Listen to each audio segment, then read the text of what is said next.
오늘은 마가복음 4장에 나오는 너무나 유명한 씨 뿌리는 비유 말씀을 통해 함께 은혜를 나누어 보고자 합니다. 이 말씀 너무나 유명해서 저희가 모르는 사람이 아마 거의 안 계실 줄로 생각이 됩니다. 내용이 이렇죠. 씨를 뿌리는 사람이 씨를 뿌립니다. 근데 중요한 것은 이 사람은 자기가 어디에 씨를 뿌릴지 정하고 뿌리는 게 아니라는 사실입니다. 이 당시 이스라엘에서는 주로 씨를 뿌리는 사람은 농부가 아니라 목자들이었습니다. 농사를 많이 안 지었고 양을 치는 목자들이 겸사겸사 주머니에 차고 다니면서 씨를 뿌리며 다녔습니다. 그러다 보니까 좋은 땅을 골라가지고 될 만한 데 뿌리는 게 아니라 씨를 뿌려놓고 나중에 보니까 열매가 자라면 거기가 좋은 땅이었구나, 이렇게 좋은 땅을 보았습니다. 저희가 알다시피 이 비유에서 씨 뿌리는 사람이 여기저기 씨를 뿌리고 다닙니다. 근데 일부는 씨가 떨어져 보니까 거기는 사람이나 동물들이 많이 오가는 길가였습니다. 저희도 길가에 보면은 많이 모여 있는 동물들이 항상 있죠. 뭐가 모여 있습니까? 비둘기가 비둘기가 늘 그렇게 모여 있습니다. 여기도 마찬가지여서 그 비둘기, 그 새들이 이 씨들 다 쪼아서 먹어버렸습니다. 또 일부 씨들이 떨어져 보니까 거기는 돌짝밭이었습니다.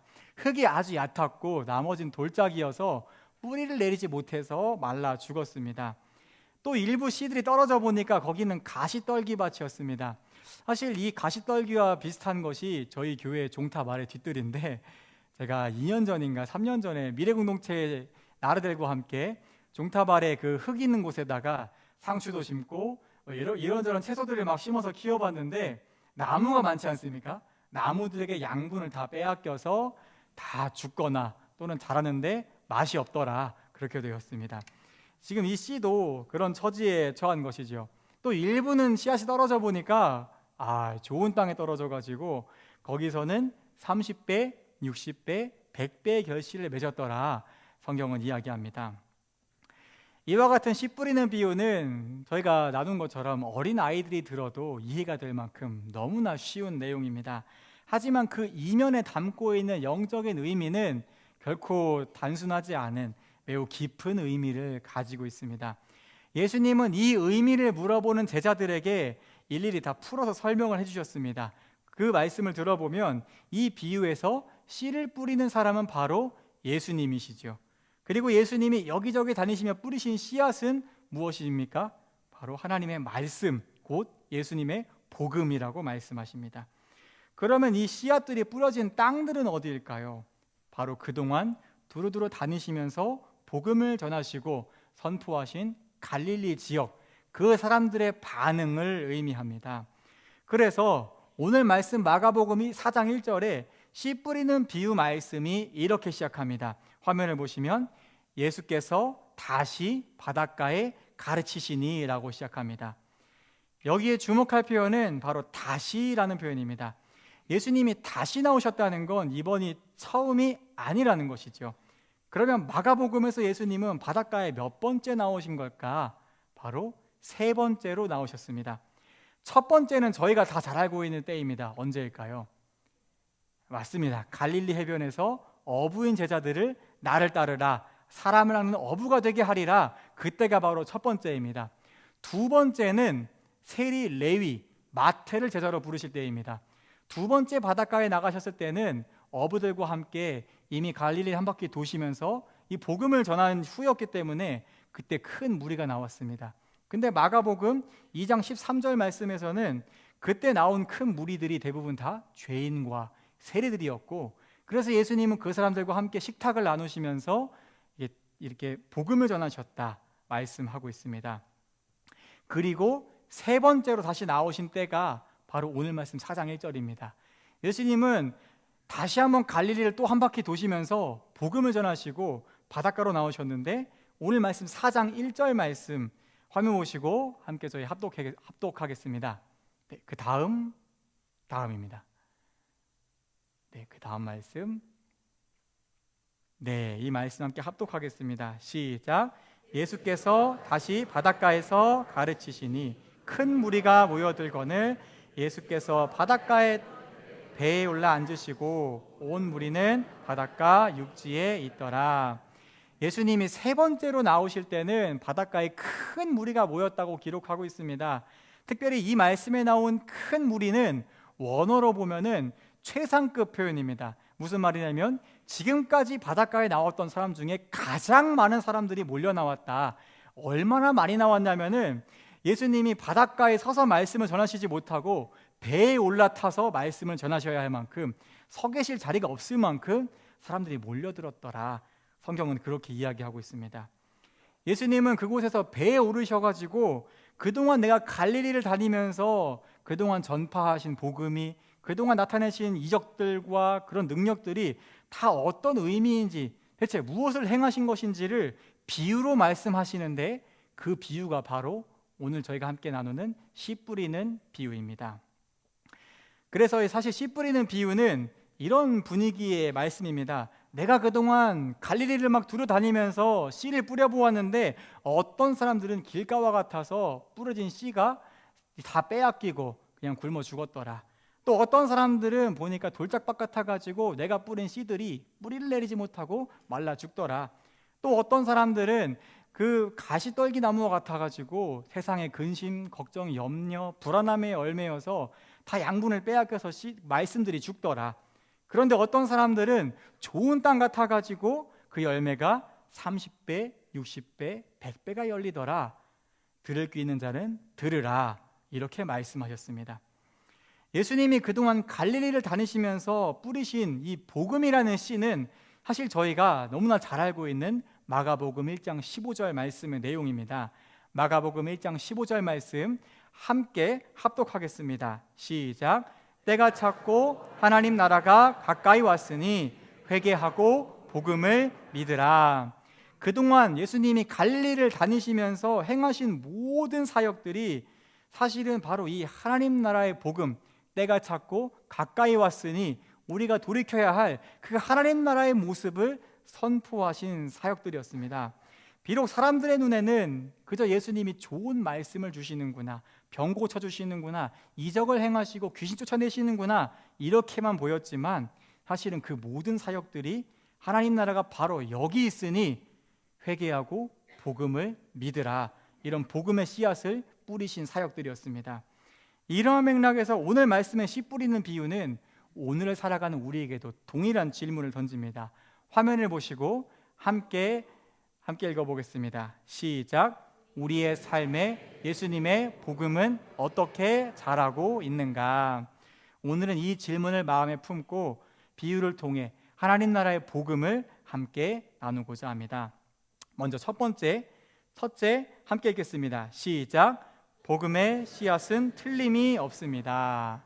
마가복음 4장에서 계속해서 이어지는 4장 26절로 28절까지 말씀은 예수님이 뿌리신 그 복음의 씨가 어떻게 자라나는지를 연결하여 말씀하고 있습니다. 제가 4장 26절로 28절 말씀 제가 읽어드립니다. 또 이르시되 하나님의 나라는 사람이 씨를 땅에 뿌림과 같으니 그가 밤낮 자고 깨고 하는 중에 씨가 나서 자라되 어떻게 그리 되는지를 알지 못하느니라. 땅이 스스로 열매를 맺되 처음에는 싹이요 다음에는 이삭이요 그 다음에는 이삭의 충실한 곡식이라.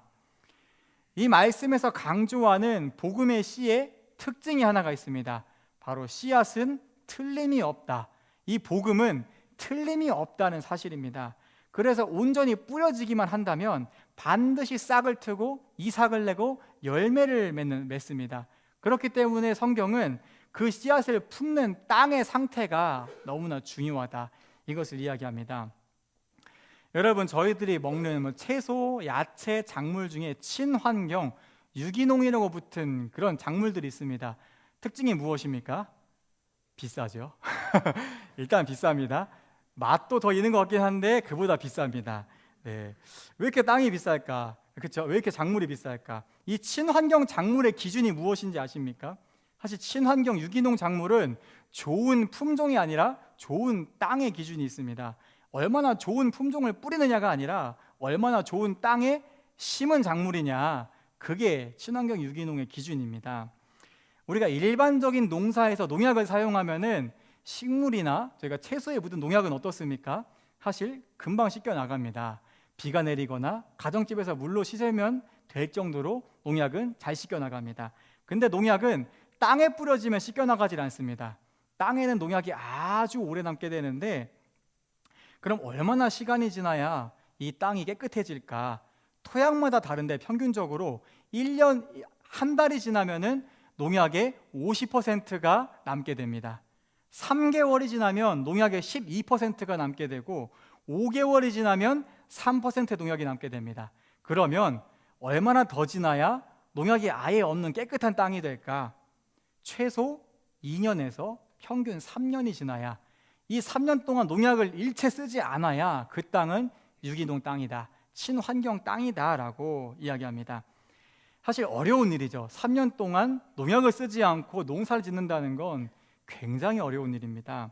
근데 그렇게 3년만 딱 지나서 건강한 토양으로 회복되기만 한다면, 그때부터는 거기에 뭘 뿌리든 간에 거기서 자라는 게 전부 무엇이 됩니까? 전부 유기농이 되고 전부 친환경이 돼서 비싼 값에 팔립니다. 건강한 음식이 됩니다. 이 귀한 대접받는 것이죠. 이런 모습은 우리의 삶과 신앙생활도 마찬가지입니다. 우리는 처음부터 또 날 때부터 좋은 땅이었던 사람은 아무도 없습니다. 우리 공동체에도 텃밭을 이렇게 일구시는 분들이 계신데, 저희가 텃밭이나 이렇게 식물을 심거나 하면은 가장 많이 하고 자주 하게 되는 일이 무엇입니까? 잡초 뽑는 것이죠. 잡초를 계속 뽑아야 됩니다. 갈 때마다 잡초부터 뽑아야 되고 집에 갈 때도 뽑아야 되는 그런 일을 하게 됩니다. 제가 우리 지금 뒷 종탑 아래에 새싹 공동체에서 이 새싹들을 심어서 기르고 있는데 사진을 좀 찍어 봤습니다. 한번 보여주시면. 네, 여러분, 문제입니다. 퀴즈를 내겠습니다. 여기서 새싹이 무엇이고 잡초가 무엇일까요?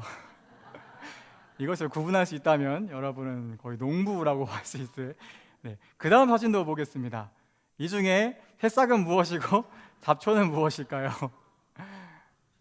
네, 어렵죠? 예, 굉장히 어렵습니다. 그 다음 사진을 보시면 여기서는 무엇이 새싹이고 무엇이 잡초일까요? 네, 사실 저는 잘 모르겠습니다. 저는 전혀 모르겠습니다. 네, 넘겨주십시오. 사실 저는 알 수 있는 게, 그래도 보통 이런 거 심으면 고랑을 파놓고 종류별로 한 종류만 심으니까 이 심어놓은 거랑 다른 모양이 나면 잡초지 않습니까? 근데 우리 해삭 친구들은 마음의 그릇이 커서 하나씩만 안 심고 뭉태기로 이렇게 뿌려놨습니다. 이렇게 뭉태기로 뿌려놔서, 이게 그것도 여러 종류 섞어가지고 뿌려가지고 이게 여러 종류가 한 번에 자라니까 이게 어떤 채소인지 잡초가 뭔지 분별을 할 수가 없는 것이죠. 그래서 김은선 목사님이 처음엔 잡초를 좀 뽑다가 점점 분별을 할 수 없게 되어서, 성경의 원리대로 열매를 보고 판단하자, 지금 냅두고 기다리는 중입니다. 뭐가 잡초인지, 뭐가 알곡과 가라지인지 이걸 찾아보려고 기다리는 중에 있는데, 이처럼 우리가 좋은 땅에 산다는 것은 정말 쉽지 않은 일입니다. 잡초를 계속 뽑아야 되고, 이 농약같이 뭔가 물들어 있는 걸 또 빼내야 되고, 계속 이런 일들을 해야 되는 것이죠. 사실은 근데 우리가 보면 집이나 땅에 잡초들이 어디로 자라납니까? 전부 틈새에서 자라기 시작합니다. 사실 우리의 삶도 마찬가지죠. 걱정이라는 틈새, 염려라는 틈새, 이 불안함이라는 틈새, 어떤 세상의 생각에 사로잡힌 그 틈새에서 잡초들이 계속 우리를 자라가지고 우리도 모르는 새에 무성하게 됩니다. 혹시 여러분 가운데 우리 김은선 목사님과 렉시오 DB나 기도를 해보신 분들은 아마 기도 중에 그런 경험을 더 많이 해보셨을 것입니다. 저희가 침묵 가운데 기도하다 보면은 저희로 하여금 기도가 어렵게 만드는 것이 있습니다. 바로 잡념입니다. 끊임없이 생각이 올라옵니다. 가만히 묵상하고 싶은데 내가 까먹었던 일, 내가 해야 될 일이 그때 막 다 생각이 나죠. 계속해서 우리 안에 잡념들이 올라옵니다. 근데 기도는 무엇입니까? 사실 그 렉시오 DB나 그리고 이 기독교 전통의 기도에서는 그런 잡념들을 흘려보내면서 하나님께로 나아가는 과정이라고 이야기를 합니다. 계속해서 우리의 잡념들, 잡초들을 돌아보면서 포기하지 않고 하나님께 나아가는 것이 기도의 길인 것이죠. 특별히 이 구약 성경의 욥기서는 그렇게 좋은 땅으로 우리가 빚어져가는 소망을 이렇게 고백합니다. 욥기 23장 10절 말씀 함께 우리 합독하겠습니다. 시작. 그러나 내가 가는 길을 그가 아시나니 그가 나를 단련하신 후에는 내가 순금같이 되어 나오리라. 사실 이 욥기서 23장에서 보면은 욥은 이 말씀을 하기에 앞서가지고 이런 고백을 합니다. 오늘도 내 안에 하나님께 반항하는 마음이 있습니다. 오늘도 내가 고난 중에 하나님을 찾는데 하나님 어디 계신지 모르겠고 하나님을 찾으나 배웁지를 못합니다. 하지만 그럼에도 불구하고 신뢰하는 것이 한 가지가 있는데, 지금 이런 나의 삶이 허투루 잡초만 무성해지는 그런 삶이 아니라 하나님이 나를 단련하시는 시간이기에 내가 지금 정금같이 순금같이 나아가고 있습니다. 욥이 지금 이렇게 고백하고 있습니다. 이 고백이 저와 여러분의 고백이 되시기를 축원드립니다. 이 믿음으로 우리의 삶을 주님이 우리에게 뿌리신 이 복음의 씨앗이 열매 맺는 삶으로, 그럼 우리의 가정으로, 공동체로 함께 빚어져 가시기를 축원드립니다. 둘째도 함께 읽어보겠습니다. 둘째, 시작. 복음은 반드시 열매를 맺습니다. 계속해서 예수님은 마가복음 4장에서 또 비유로 이렇게 말씀하십니다. 마가복음 4장 30절로 32절 전반절까지 말씀 제가 읽어드립니다. 또 이르시되 우리가 하나님의 나라를 어떻게 비교하며 또 무슨 비유로 나타낼까? 겨자씨 한 알과 같으니 땅에 심길 때에는 땅 위에 모든 씨보다 작은 것이로되 심긴 후에는 자라서 모든 풀보다 커지며 큰 가지를 내나니. 우리 교우분들 중에서도 식물을 잘 기르시는 분들이 있는 줄로 제가 알고 있습니다. 그런 분들은 보면은 놀랍습니다. 제가 보기에는, 저의 관점에서는 다 죽어가는 것 같은 그런 식물도 그런 분들 손에 들어가면은 다시 살아나고 꽃을 피워내는 기적의 역사가 일어나는 걸 볼 때가 있습니다. 근데 그런 분들을 보면은 공통적인 모습이 있습니다. 바로 이 식물에 대해서 조급해하지 않는다는 것입니다. 얼핏 보기에 죽은 식물 같지만 그런 식물도 그 친구에게 알맞는 돌봄과 영양분을 주기만 한다면 다시 회복하고 꽃을 피운다는 사실을 너무나 신뢰하고 많이 경험해 왔기 때문입니다. 예수님은 주님께서 우리에게 뿌리신 그 복음의 씨앗이 우리 눈에는 너무나 작은 겨자씨 한 알과 같다고 말씀하십니다. 그래서 그것이 우리에게 뿌려진 모습이나 그것이 자라는 모습은 우리의 눈으로 실시간으로 확인할 수 없다고도 말씀하십니다. 다만 그럼에도 우리가 확인할 수 있는 것이 한 가지가 있는데 그것이 바로 열매라고 말씀하십니다. 좋은 열매가 맺힌다면 그것은 씨가 잘 뿌려지고 잘 자랐다는 증거인 것이지요. 사람의 마음은, 특별히 이 시대에 살아가는 우리의 마음은 모든 것들 다 우리의 눈으로 보고 확인하고 싶어 합니다. 그런 마음에 우리는 손에서 스마트폰을 놓지 못할 때가 참 많습니다. 또 무언가에 대해서도 손에 잡히고 보이는 것이 없으면 허전하고 불안한 마음이 먼저 들 때가 많습니다. 그런데 우리는 이 성경을 볼 때에도, 하나님 나라를 볼 때에도 그런 관점으로 볼 때가 있습니다. 우리 눈에 보여지는 확신이, 느껴지는 확신이 없어서 뭔가 내가 부족한가, 내가 잘못되고 있는 거 아닌가 불안하게 생각할 때가 있습니다.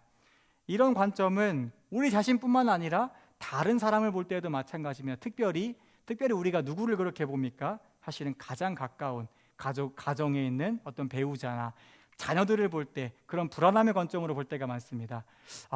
내 자식이 정말 믿음으로 잘 살고 있는 게 맞는 건가? 이 친구 안에 정말 하나님이 계신 게 맞는 건가? 정말 이 친구 안에 믿음이 있는 게 맞는 건가? 그런 불안함과 조급함에 사로잡힐 때가 있습니다. 또한 우리는 사람뿐만 아니라 우리가 사는 세상에 대해서도 그런 관점으로 볼 때가 있습니다.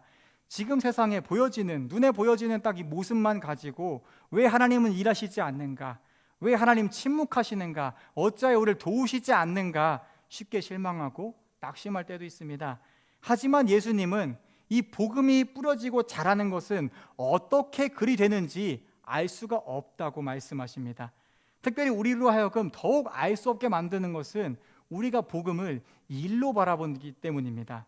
일이라는 것은 그 일을 평가하는 객관적인 지표나 숫자나 기준들이 있습니다. 그래서 여러분들도 사회에서, 어떤 직장에서, 일터에서 그 지표에 따라 평가를 하기도 하고 점수를 매기기도 합니다. 하지만 복음은 일이 아니라 하나님과의 관계입니다. 관계가 평가를 할 수 있습니까? 관계는 당사자들밖에 알 수가 없습니다. 부부 사이, 연인 사이를 보면은 주변 사람들이 아무리 이러쿵저러쿵 뒤에서 뭐라 이야기를 할지라도 두 사람의 속사정은 두 사람밖에 알 수가 없습니다. 그것이 바로 관계죠. 성경은 우리가 복음을 따라 살다 보면은, 하나님과의 관계가 깊어지다 보면은 그 관계는 반드시 열매를 맺힐 수밖에 없다, 그렇게 우리에게 선포합니다. 우리 갈라디아서 5장 22절 23절 말씀을 함께 한 목소리로 합독하겠습니다. 시작. 오직 성령의 열매는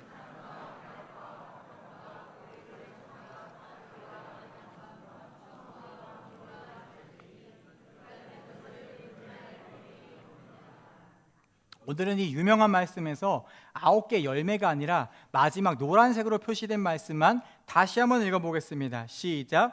이 같은 것을 금지할 법이 없느니라. 이 금지라는 단어는 원어로 보면은 사실 전치사 카타라는 말입니다. 이 말은 무엇을 거스르다, 뭘 막아선다, 이렇게 방해한다, 이런 의미를 가지고 있습니다. 적용하면은 우리 안에 복음의 씨앗이 뿌려지고 그것이 뿌리를 내리고 자라나서 하나님과의 관계가 깊어지다 보면은 거기서 맺히는 열매는 그 무엇도, 그것이 우리의 연약함이든 우리의 삶의 상황이든 우리의 삶의 형편이든 간에 무엇도 막을 방법이 없다. 성경은 그렇게 이야기하고 있습니다. 사진을 한 장 보여주시면, 여러분, 이 사진에 여러분이 아실 수도 있고 모르실 수도 있는 유명 인사가 있죠. 혹시 아십니까? 맞습니다. 마이클 타이슨, 유명한 복싱 선수이죠. 최연소 헤비급 챔피언 마이클 타이슨과 그의 아버지, 마음으로 의존하던 양아버지였던 커스 다마토라는 사람의 사진입니다. 넘겨주십시오. 마이클 타이슨은 매우 불우한 가정에서 태어났습니다. 아버지가 2살 때 집을 나가고 10살 때부터 이 갱단에 가입해서 13살 때까지 3년 동안 38번이나 경찰에 체포되었습니다. 그러다 결국 소년원에 수감이 되었는데, 그 소년원에서 복싱을 가르치는 코치였던 커스 다마토라는 코치를 만나게 됩니다. 이 커스 다마토는 마이클 타이슨에게 복싱 코치 이상의 존재가 되어 주었습니다. 이 타이슨의 그동안 살아온 불우한 그 모습들, 상처들을 보고 진짜 아버지가 되어서 타이슨을 품어주었습니다. 실제로 커스 다마토는 훗날 법적으로 이 마이클 타이슨을 양자로 삼기도 합니다. 이 다마토와의 관계 속에서 타이슨은 복싱을 배우게 되고 점점 실력을 쌓게 되어서 결국 마이클 타이슨은 20세 4개월이라는 최연소 나이에 이 세계 헤비급 챔피언 벨트를 따게 됩니다. 그런데 안타까운 것은 커스 다마토는 마이클 타이슨이 이 챔피언이 되기 딱 20일 전에 노환으로 사망했다는 사실입니다. 마이클 타이슨은 챔피언이 된 이후에 이 아버지와 같던 코치를 잃어버린 충격 때문에 방황을 시작했습니다. 그때부터 악동으로 더 유명한 삶을 살기 시작했습니다. 결국 이 아버지와 같던 이 코치와 깊은 관계를 잃어버린 후에 마이클 타이슨이 챔피언의 삶도 함께 잃어버리게 된 것이죠. 이는 우리와 하나님과의 관계 역시 마찬가지입니다. 요한복음 15장 5절 말씀에서 예수님은 이렇게 말씀하십니다. 함께 읽겠습니다. 시작. 나는 포도나무요 너희는 가지라. 그가 내 안에 내가 그 안에 거하면 사람이 열매를 많이 맺나니 나를 떠나서는 너희가 할 수 없음이라. 주님이 우리에게 뿌리신 복음은 주님이 우리 안에, 우리가 주님 안에 거하는 깊은 관계 속에 있을 때 열매를 많이 맺는다 말씀하십니다. 우리가 아버지이신 하나님의 깊은 사랑에 거할 때 우리의 연약함이나 우리의 삶의 어떤 현실적인 조건들도 우리로 하여금 이 복음의 열매를 맺는 것을 결코 막을 수 없다고 성경은 우리에게 증언하고 있습니다. 특별히 하나님께서 이 시간에 어떤 상황에도 우리가 신실하게 예수님을 사랑하고 정직하게 복음을 따를 수 있는 믿음을 저와 여러분에게 충만하게 부어주시기를 축원드립니다. 그리하여서 우리의 모든 연약함들과 우리의 모든 현실의 어려움을 넘어서 모든 상황 가운데 이 풍성한 하나님 나라의 열매를 맺어가시는 저와 여러분 되시기를 예수님의 이름으로 축원드립니다. 우리 셋째에도 함께 읽겠습니다. 셋째, 시작. 복음은 세상을 품는 나무로 자라납니다. 마가복음의 이제 마가복음 4장의 결론이 되는 32절 말씀을 한 번 더 합독하겠습니다. 시작. 심긴 후에는 자라서 모든 풀보다 커지며 큰 가지를 내나니 공중의 새들이 그 그늘에 깃들일 만큼 되느니라. 사진 한 장 보여주시면 우리 C.L. 실버스타인의 유명한 동화이죠. 아낌없는 나무란 동화가 있습니다. 들어보셨기도 하고 보신 분들도 많으실 것입니다. 이 동화 이야기를 다시 한번 저희가 나누어 보고자 합니다. 넘겨주시면은 한 나무가 있고 이 나무의 친구인 소년이 있었죠. 어릴 때부터 이 나무는 소년에게 자신의 가지에 그네를 만들어서 태워주고 사과를 주어서 먹게 해주었습니다. 소년이 이제 나이가 먹고 청년이 되었습니다. 그러자 나무에게 이제 내가 일을 하기 위한 돈이 필요해 이야기했습니다. 그러다 나무는 그럼 나에게 있는 모든 사과 열매를 다 가져가서 팔아서 그걸로 일을 하렴 해서 내어주었습니다. 더 시간이 흘러서 이 소년이 어른이 되었습니다. 이제 어른이 된 소년은 결혼하고 가정을 꾸릴 집이 필요했습니다. 그러자 나무는 그럼 나의 가지를 다 베어다가 집을 만들렴 해서 가지를 모두 내어주었습니다. 더 나이가 든 소년은 이제 중년이 되어서 인생에 지치는 그런 시기가 왔습니다. 그래서 어디론가 떠나고 싶다고 나무에게 이야기했습니다. 그러자 나무는 그러면 이제 내 몸통을 베어서 배를 만들어 가지고 너가 원하는 곳으로 가렴. 소년은 그렇게 떠났습니다. 그리고 이제 노인이 된 소년은 쉴 곳이 필요하다고 나무에게 다시 찾아왔습니다. 그러자 나무는 이제 나에게 남은 것은 이 그루터기뿐이니 여기에 앉아서 쉬라고 이야기합니다. 그리고 노인은 그 그루터기에 앉아 쉬었습니다. 여러분, 이 유명한 동화의 결말이 혹시 어떤 내용인지 아십니까? 저희가 화면을 보시고 함께 읽어보겠습니다. 화면을 보시고 시작. 나무는 처음부터 끝까지 행복했습니다. 이 동화는 이런 결말로 마칩니다.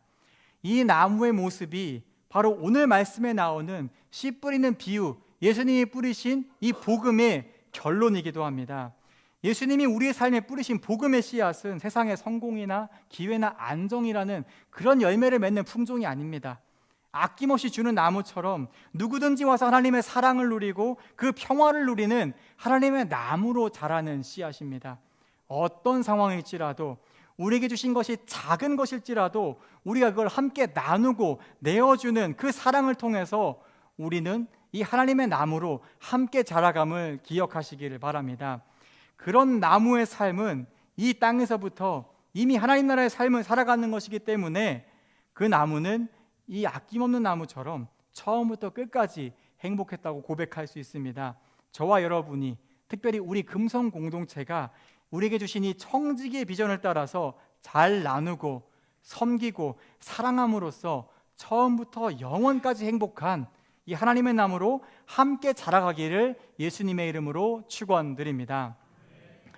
우리 사랑하는 금성의 제자 여러분, 혹시 오늘 말씀을 들으시면서 나는 무슨 땅인가 이런 생각을 하고 계십니까? 때로 우리는 나는 길가와 같은 땅이야, 난 돌짝밭이야, 난 가시떨기야, 이렇게 쉽게 생각할 수 있는 것 같습니다.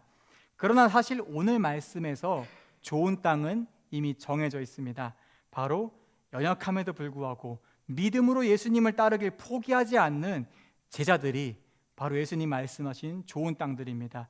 수많은 갈릴리 지역에서 복음을 들은 사람들 중에 연약함에도 불구하고 그 자리까지 예수님을 죽기까지 따르기 원하는 그 제자들이 바로 이 나무로 자라가는 좋은 땅들이라고 주님은 말씀하십니다. 오늘 본문 9절에 예수님은 이렇게 말씀하시죠. 들을 귀 있는 자는 들으라. 이 말씀 바로 제자들에게 하신 말씀입니다. 예수님은 제자들이 말씀을 깨닫지 못할 때면 그들을 그냥 포기하신 게 아니라 그들이 깨달을 때까지 쉽게 풀어가지고 일일이 다 설명을 해주셨습니다. 왜 그렇습니까?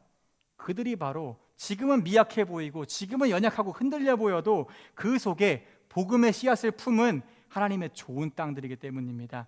때로는 우리 자신의 모습이 나는 무슨 땅이야 하고 이렇게 느껴질 때도 있습니다. 그럼 우리 자신에게 실망하고 낙심할 때도 있습니다. 하지만 예수님을 갈망하는 믿음으로 이 자리까지 나오신 저와 여러분은 사실은 모두가 다 이 복음의 씨앗을 품은 좋은 땅이신 줄로 믿으시기를 바랍니다. 비록 우리의 현실은 여전히 걸러내야 할 돌들이 많이 남아 있습니다. 우리의 현실은 여전히 돌아서면 잡초가 또 자라고 있을 것입니다. 가시나무 같은 떨기도 있을 수 있습니다. 하지만 그런 모든 상황과 어려움을 넘어서 예수님의 신실한 제자로 살기 원하는, 그렇게 최선을 다하는 저와 여러분이 바로 이 복음의 씨앗을 품은 좋은 땅이심을 기억하시기를 축원드립니다. 이 시간 서로 우리 앞뒤 좌우 영옆에 계신 분들 인사 나누겠습니다. 아주 좋은 땅 가지셨습니다. 아주 좋은 땅 가지셨습니다, 여러분. 아주 좋은 땅 가지셨습니다. 좋은 땅 가지셨습니다. 저와 여러분은 모두가 예수 그리스도 안에 땅 부자이십니다. 우리 땅이 없는 사람이 없습니다. 저희가 정말 땅 부자입니다. 세상에 아무리 비싼 땅, 아무리 좋은 땅, 넓은 땅, 우리에겐 더 좋은 땅이 바로 우리 자신임을, 우리 안에 있음을 기억하시기를 바랍니다. 천국의 땅이 우리에게 약속되어 있음을 기억하시길 바랍니다. 이 은혜를 기억하셔서 여러분에게 뿌려진 이 복음의 씨앗을 따라 많은 열매를 맺고 많은 새들이 와서 깃들어 쉬는 하나님의 나무로, 시냇가에 심은 나무로 함께 자라가는 저와 여러분, 우리 공동체 되기를 예수님의 이름으로 축원드립니다.